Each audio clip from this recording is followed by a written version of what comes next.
Imagine you haven't eaten in 2 days. Yesterday, you tracked a herd and memorized exactly where it was heading. All that's left is to follow the trail. Yorgo-heb. Then it starts raining. Not a light shower, but a relentless storm that lasts all day, all night, and into the next morning.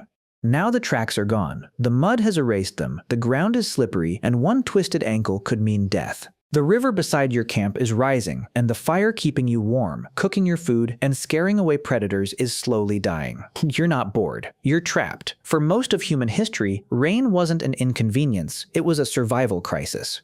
Today, rain means coffee, a blanket, and Netflix. 50,000 years ago, the exact same sound could kill you before it ever stopped. First, there was the cold. A wet human loses body heat dramatically faster than a dry one. Without waterproof clothing or proper shelter, hours of cold rain could push you into hypothermia. Then came flooding. Many ancient people lived in caves or rock shelters near rivers.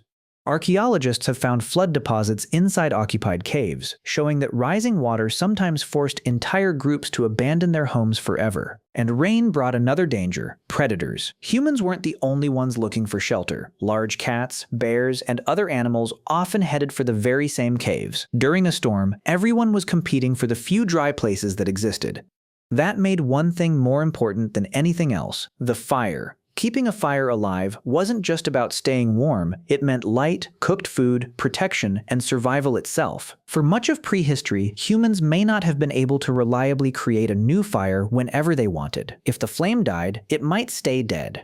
That's why people carefully protected embers, searched for dry wood beneath dense trees, split wet logs to reach the dry wood inside, and even used birch bark because it burns surprisingly well when damp.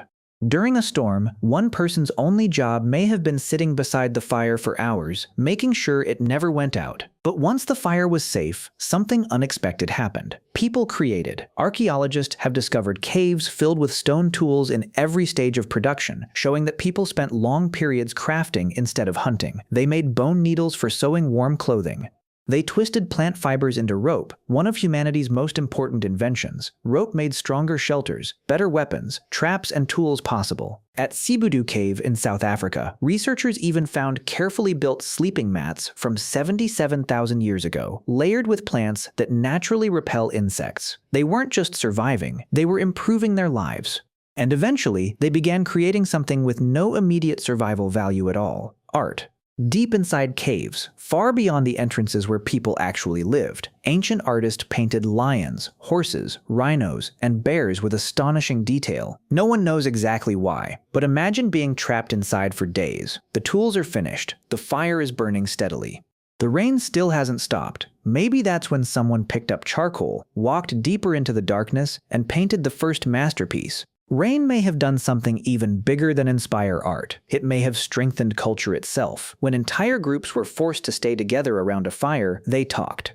The elders shared where to find water, how to track animals, which plants were safe to eat, and the stories that preserved that knowledge for future generations. Those rainy days weren't wasted time. They were classrooms. And when the storm finally ended, the world had changed again. Soft ground revealed fresh animal tracks. Rainwater filled natural basins. Mushrooms appeared. Edible plants grew. Even insects became an easy source of protein. The people who understood those changes had a huge advantage. So what did ancient humans do when it rained all day? Everything that mattered. They protected the fire, built the tools for tomorrow, made clothing, created rope, shared knowledge, told stories, and maybe, for the very first time, made art. Rain didn't slow humanity down. It gave us time to prepare, to invent, and to pass knowledge from one generation to the next. The greatest advances in human history may not have happened while people were out hunting. They may have begun while a storm raged outside and everyone sat together around a fire, waiting for it to end.